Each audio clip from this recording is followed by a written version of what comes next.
My time in Albania was far too short, but I promised people I'd show them 7 countries on this trip and was craving another dip in the Adriatic. So off to Montenegro we went. Montenegro is the smallest country in the Balkans, as it's roughly the size of Connecticut area-wise and has a population smaller than Boston.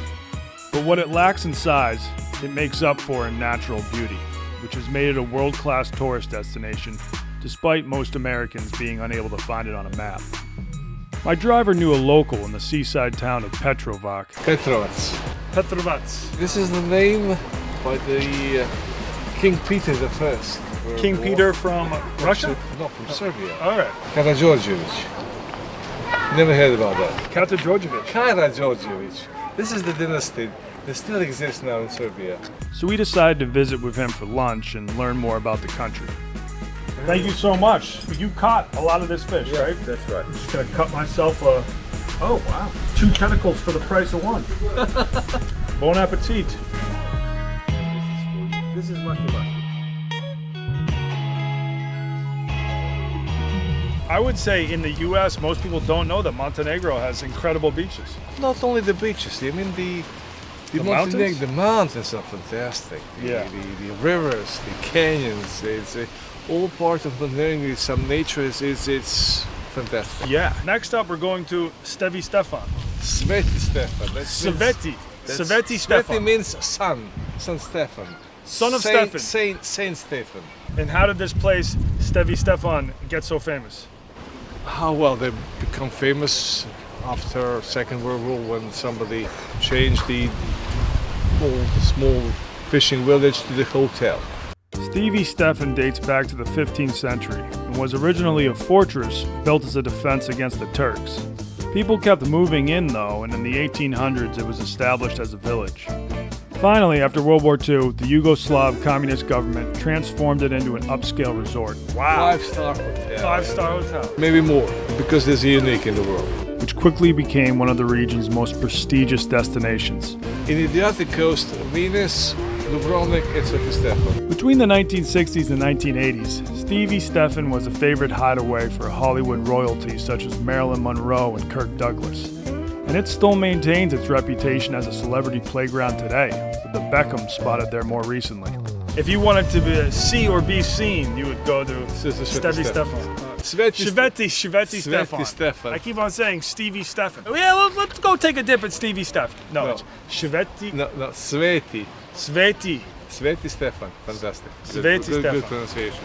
Seeing as I'm a D-list celebrity most famous for going hippo mode, I was excited to be visiting the favorite hippo mode spot of actually famous people. And let me tell you, it lived up to the hype. The waters were quite simply elite. We didn't have any celebrity sightings though, as the resort's manager decided to close it right before the tourist season in protest of the Montenegro government allowing poors like myself to use the beaches. Anyways, its closure has been tough on spots that would normally cater to its rich and famous clientele. Don't let them tell you it's all sunshine and roses over at the Nobu Empire. This Nobu is closed as shit. It's a beautiful day. What the fuck?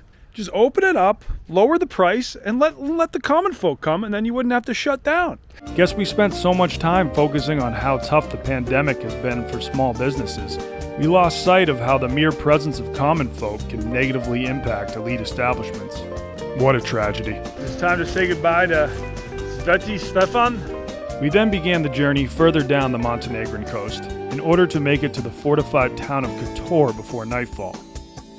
Due to its strategic location deep in the Bay of Kotor, this city was one of only a few places in the region that was never conquered by the Ottoman Empire. And let me just say, the Bay of Kotor put San Francisco Bay to shame. The city and surrounding landscape was stunningly beautiful. Decent fall day in the bay! Our ocean-themed Airbnb wasn't too shabby either.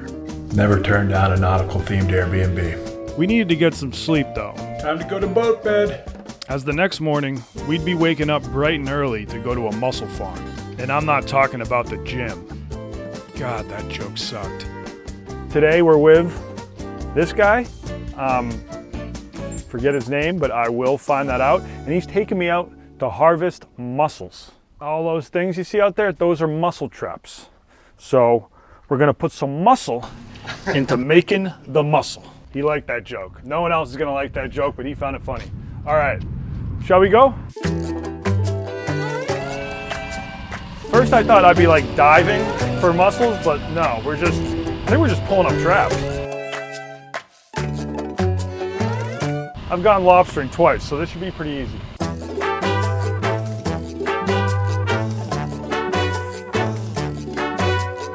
All right, I think, is he pulling up the first trap? Oh yeah, I'm doing the work. You don't have to work at all today. You know that feeling when you're in the zone? Just when you feel like you're at peak productivity? Whether it's work, your passion project, or harvesting mussels, you are getting it done and you're getting it done fast. When was the last time you felt that way? If it's been a while, don't worry, because our friends at Roman just released Roman Focus. It's a nootropic dietary supplement that helps with mental acuity and concentration. So whatever the task is at hand, you can crush it. Go to GetRoman.com/Donnie for $15 off your first order of Roman Focus. Once again, that's GetRoman.com/Donnie. 8, 9, 10. Okay. Is this good? Yes.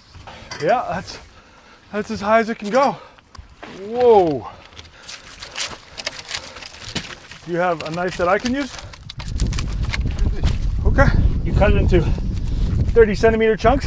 Yeah. Oh, I was doing it with the wrong side.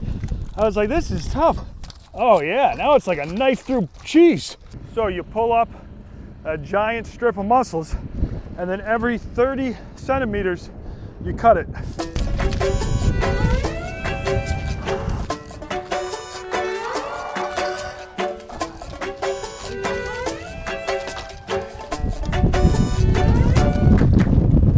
Do you think Donnie can do this for a living? I already have like a blister on this knuckle, and it's hurting. So no, probably not.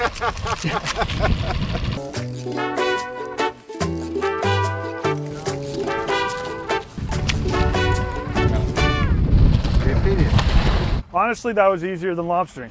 I mean, lobster tastes a little bit better than mussels, but mussels are still pretty damn good. I love them. Now all that was left to do was lower the leftover mussels back in the water. Oh! I was working up a sweat doing all that cranking, and the water looked incredible.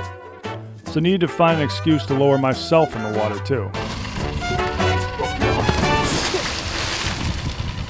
Mind if I go down and grab a few with my hands? The water was quite literally the perfect temp, and now I had a chance to see what an underwater mussel farm looks like with my own eyes. All right, let's go get up close and personal with these babies. To farm mussels, first you collect baby mussel seeds on ropes near the shore. Then you put those ropes into socks, attach those socks to buoys, and drop them in the water. And after a year, those socks will be bursting with full-grown, juicy mussels ready to eat. Speaking of which, I was getting hungry, so headed back in to help my guy prepare our harvest.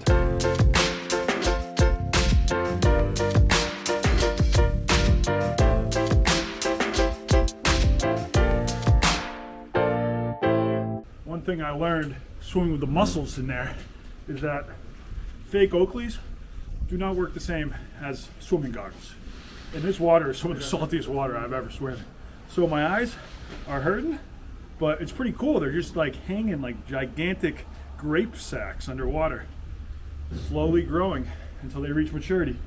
So this is a victory hoon after a hard day's work, but you normally work much harder though, right? Yes. Some days do you pull up like how many crates? 20. 20 of these? Wow. For perspective, we had only filled up 2.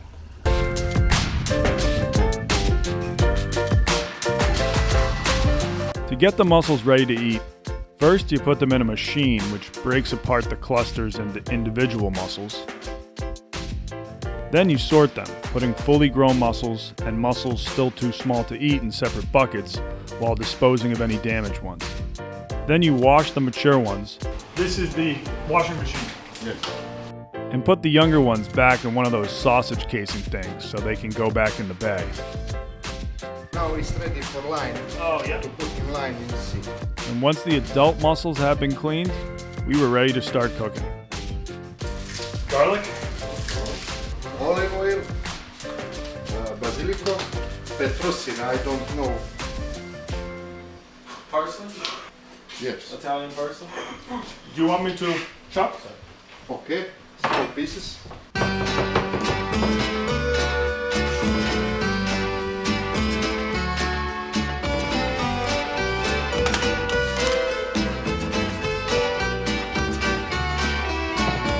Yeah, this is not good.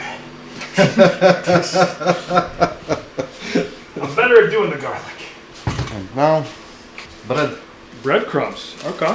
Then we sprinkled in some breadcrumbs, olive oil, white wine, and pepper. Salt? No, so. No salt. Oh, because we have the salt from the sea. Yes. I know. That was a joke. How much water? No water. Watering the Yeah, the water's inside. I knew that too. Then we let the mussels cook on the stove, and in the meantime, shuck some oysters. And after 10 to 15 minutes, we were finally ready to feast.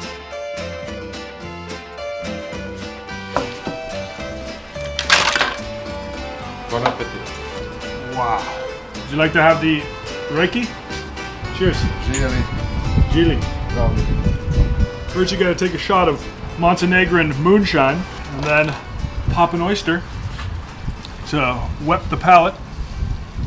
Now should we sample?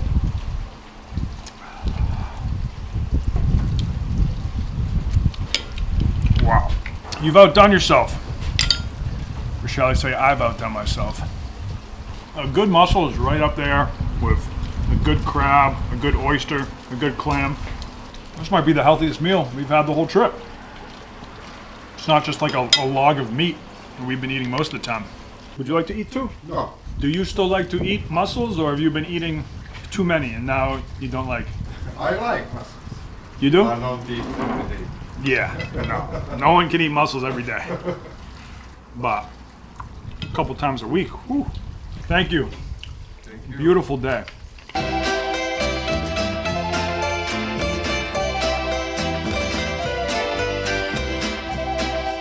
Doesn't get much better than this. Or does it? Tune in next week as we head to King's Landing, aka Dubrovnik.